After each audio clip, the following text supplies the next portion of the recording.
तुमने सेठ जगन्नाथ को गिरफ्तार किया? Yes sir. इंस्पेक्टर संजय, सेठ जगन्नाथ के खिलाफ आपके पास कोई सबूत है? सफेद पोश गुनहगारों को पहले सलाखों के पीछे ढकेल देना चाहिए और बाद में उनके खिलाफ सबूत इकट्ठे करने चाहिए, जो मैं कर लूंगा। ये सरासर गैर कानूनी है। इतने बड़े आदमी को बगैर सबूत के तुम पकड़ लाए। जाओ उन्हें फौरन रिहा करो, वरना I will take disciplinary action against you. Sir, आप अच्छी तरह से जानते हैं कि सेठ जगन्नाथ कितना बड़ा धर्मात्मा आदमी है, और मेरे ख्याल में वकील साहब को भी इस बात का पूरी तरह से एक्सक्यूज मी, ना वो जुर्म करना छोड़ता है, ना किसी अपने दुश्मन को छोड़ता है, ना सबूत, ना गवाह। और मुझे तो ऐसा लगने लगा है कि कानून के रास्ते पर चलने के लिए कानून ही सबसे बड़ी रुकावट है, और रास्ता ही अगर टेढ़ा हो तो आदमी कहां तक सीधा चल सकता है। इसलिए मैंने फैसला किया कि मैं नौकरी छोड़ दूं, ताकि जिस दिन सेठ जगन्नाथ का अंतिम दिन आए उस दिन कानून भी उसे मेरे पंजे से बचा नहीं सके।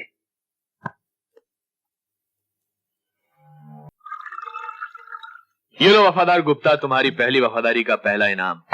वफादारी करते रहोगे तो इनाम मिलते रहेंगे, वरना इनाम मिलते रहेंगे तो वफादारी होती रहेगी, वरना good good.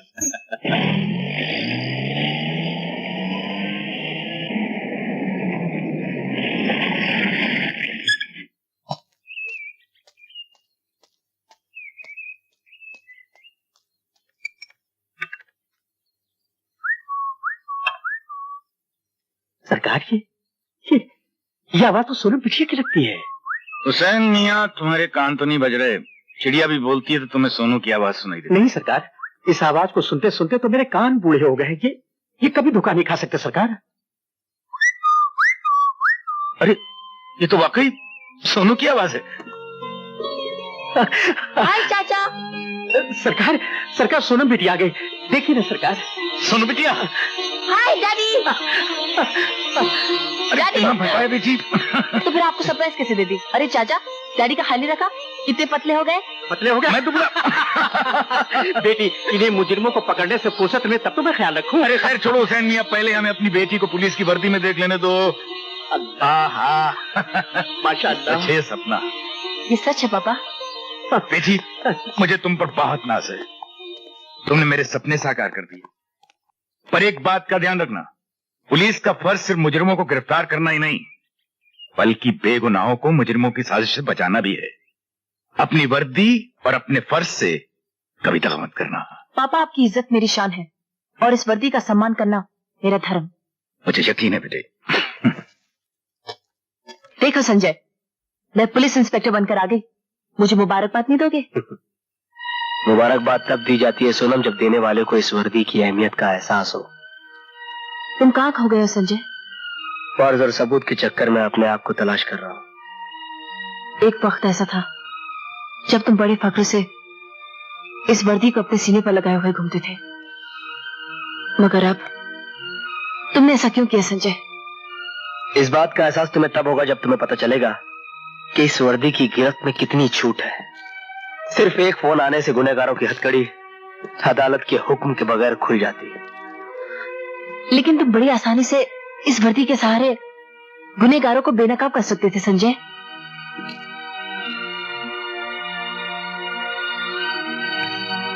All the best.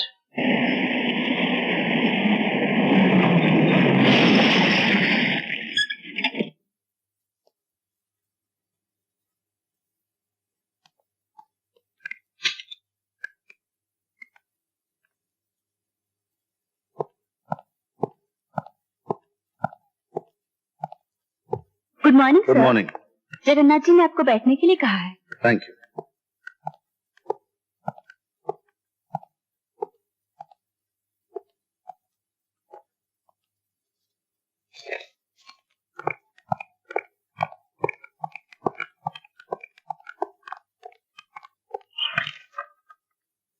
आप चाय पियेंगे या जाम?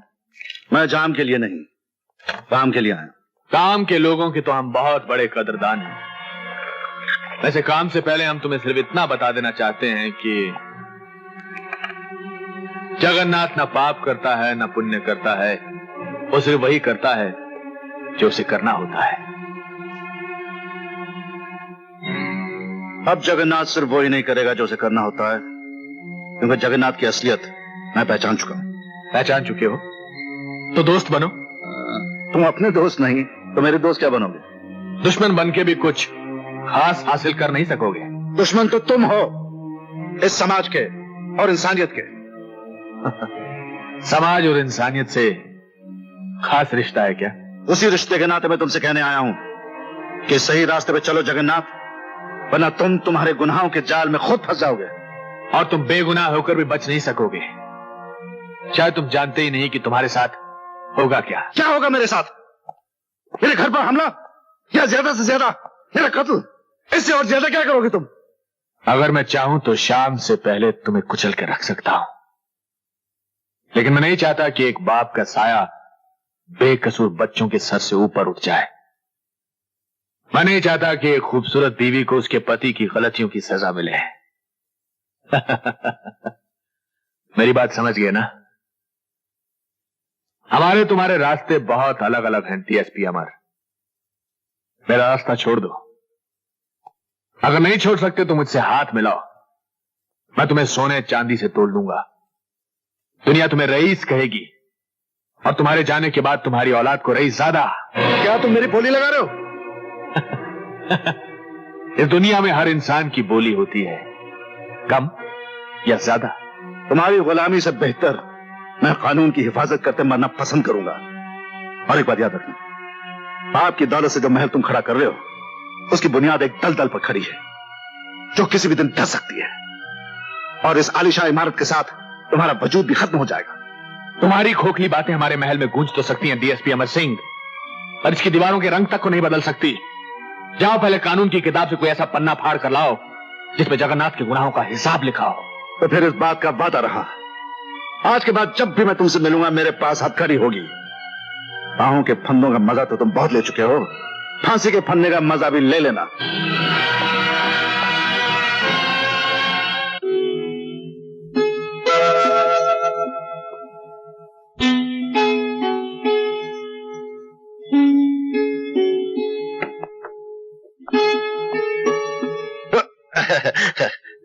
अमर रहेगा तेरा सुहाग, ये मैं आशीर्वाद देता हूं।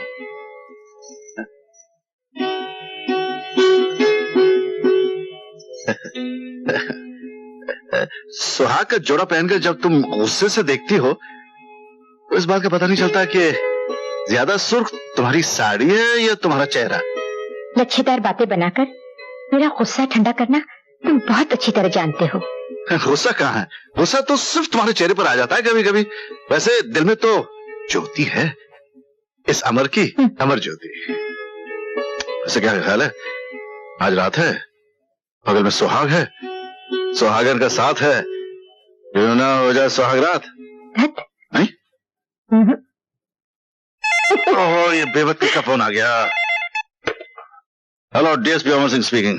सर मैं सूर्य प्रताप सिंह बोल रहा हूँ। हाँ? सर मैंने जगन्नाथ को रंगे हाथों गिरफ्तार कर लिया है। क्या? सर मैं ठीक बोल रहा हूँ? हाँ मैं आता हूँ, मैं अभी आता हूँ। सॉरी ज्योति, मुझे एक जरूरी काम से जाना है। एक तुम ही हो ईमानदार इस पूरे डिपार्टमेंट में। क्या जरूरत है समाज के दुश्मनों से दुश्मनी मोल लेने की? क्या करूँ कामनी, ये तो इस वर्दी का कर्ज है। मैं तो इंसाफ के लिए जी रहा हूँ, इंसाफ के लिए मर भी सकता हूँ। नहीं। अरे कामनी, मैं पुलिस ऑफिसर हूँ।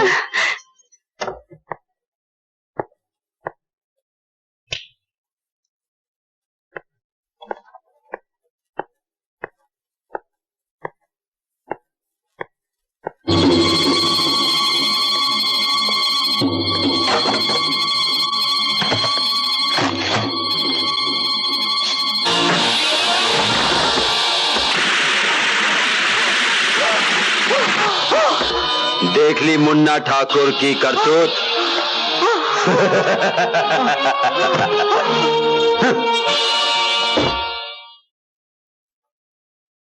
अरे पापा यहाँ सोए हैं? मैं अभी पापा को जगाती हूँ। पापा को किची करूंगी, पापा उठ जाएंगे। अरे पापा नहीं उठे। मम्मी मम्मी देखो पापा नहीं उठे। हाँ सुनिए,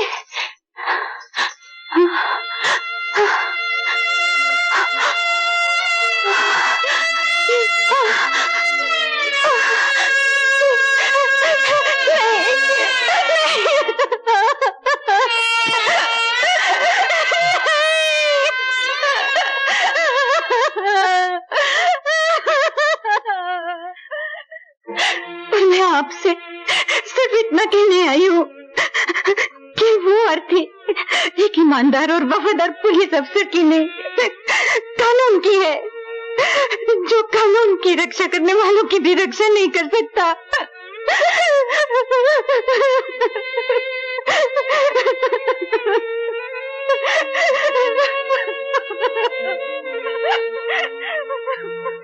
ऑब्जेक्शन माय लॉर्ड। अदालत में बयान और सबूत पेश किए जाते हैं। आंसुओं में डूबी हुई एक विधवा की कहानी सुनने में अदालत की कोई दिलचस्पी नहीं है। मेरे मुवक्किल मिस्टर जगन्नाथ के केस के साथ इस मौत का कोई ताल्लुक नहीं, कोई संबंध नहीं।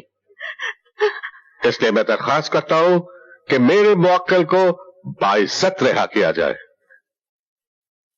गवाह इंस्पेक्टर सूर्य प्रताप सिंह की अचानक दुर्घटना में मृत्यु हो जाने की वजह से और सबूत पूरे न होने के कारण ये अदालत मिस्टर जगन्नाथ को बाइज्जत रिहा करती है। Milord, with your kind permission मैं अदालत से कुछ कहना चाहता हूं। Objection milord. अदालत के फैसले के खिलाफ कुछ भी कहना अदालत की तौहीन है। Objection overruled. थैंक यू मिलो। मैं कानून और अदालत की तहे दिल से इज्जत करता हूं, पर सच्चाई की आवाज को बयान करना अदालत की तौहीन नहीं है। आपको जो कुछ कहना है कटघरे में खड़े होकर कह सकते हैं। कटघरे में खड़े होने से कानून की आंखों पर जो पट्टी बंधी हुई है वो खुल तो नहीं सकती। मेरी आवाज तो आप भी सुन सकते हैं, जगन्नाथ भी सुन सकता है, जनता भी सुन सकती है। यह रिहाई जगन्नाथ की नहीं, एक गुनाहगार की है। यह मौत एक इंस्पेक्टर की नहीं, यह हत्या कानून की है। और मैं कानून की सौगंध खाकर कहता हूं, मैं लॉर्ड, अगर एक सूर्य प्रताप सिंह मरेगा तो कानून हर पल हजारों सूर्य प्रताप सिंह पैदा कर देगा। एक पुलिस वाले की मौत उसके बाकी साथी पुलिस वालों को उस आदमी का जाति दुश्मन बना देती है। जगन्नाथ समाज का दुश्मन है और उसे कानून के शिकंजे में जकड़ने के लिए मैं हथकड़ी पहनाऊंगा, सबूत के साथ, बयान के साथ। We'll see that too.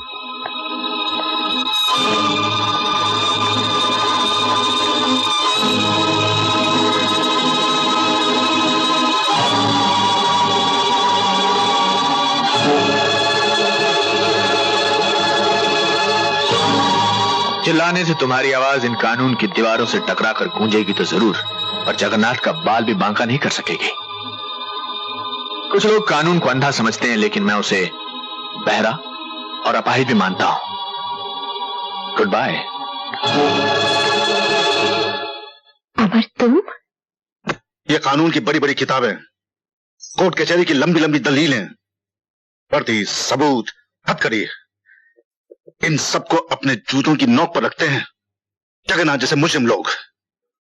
जो भी कभी कभी तो जी चाहता है कि जगन्नाथ जैसे मुजरिम लोगों को गोली से भून दूं, उसके बाद चाहे फांसी भी लग जाए, इस बात का गम नहीं होगा। फिर आप में और उस गुनहगार में क्या फर्क रह जाएगा? जगन्नाथ के लिए कानून तोड़ने का कोई कानून नहीं है, पर कानून बरकरार रखने के लिए आपके पास बहुत से कानून है। यही वजह है कि आपके लिए वर्दी है और उसके लिए हथकड़ी। उसने सबूत मिटा दिया, आपकी गवाह की जुबान बंद कर दी। आप उसके आदमी को अपना गवाह बना के कटघरे में खड़ा कर दीजिए, जो उसके खिलाफ अपनी जुबान खोल सके।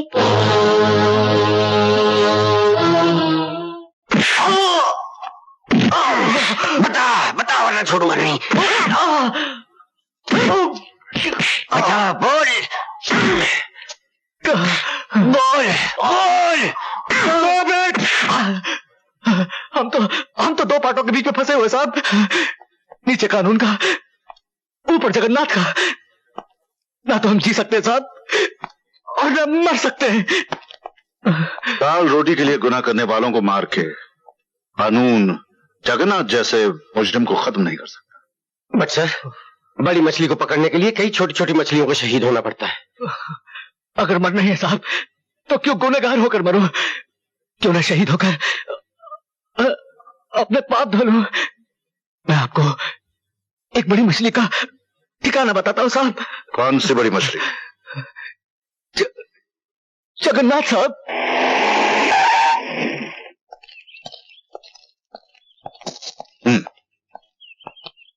हाय अमर, ये क्या है? आप ऑर्डर इशू कर दीजिए सर। अब जगन्नाथ का सर्वनाश मुझे ही करना होगा।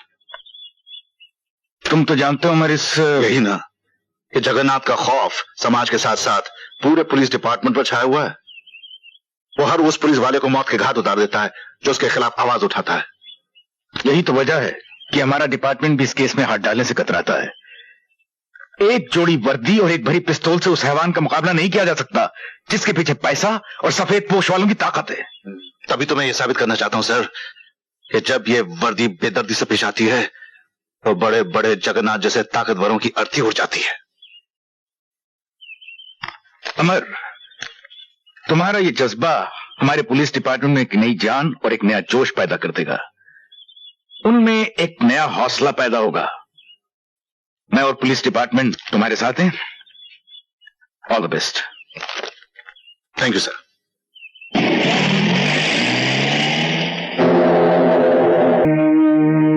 पुलिस जो इस बंगले के चारों तरफ घेरा डाले खड़ी है, उसके जिम्मेदार तुम हो। नहीं साहब, मेरे से गलती हो गई, मेरे को माफ कर देना साहब। अब इस रिवॉल्वर से जो गलती होगी उसके लिए तुम मुझे माफ कर देना। रिवॉल्वर जमीन पे फेंको वरना तुम्हारी खोपड़ी उड़ा दूंगा जगन्नाथ। तुम मेरा कुछ नहीं बिगाड़ सकते डीएसपी अमर सिंह। याद है मैंने तुमसे कहा था फिर जब तुमसे मिलेंगे तो हक्कड़ी होगी मेरे पास। तुम्हारे गुनाहों का हिसाब मेरे हाथ में है और तुम्हारे गले की फांसी के फंदे का हिसाब कानून की किताब में है। तुम्हारे कानून की किताब मेरा कुछ नहीं बिगाड़ सकती डीएसपी अमर। अब सीधे सलाखों के पीछे चल जगन्नाथ, तेरे अनाथ होने का वक्त आ गया है।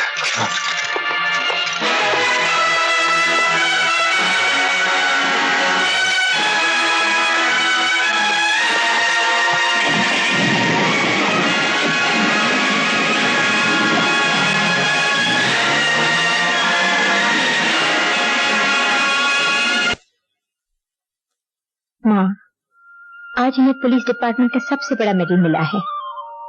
तुमने तो माँ मेरी झोली में खुशियां भर दी है।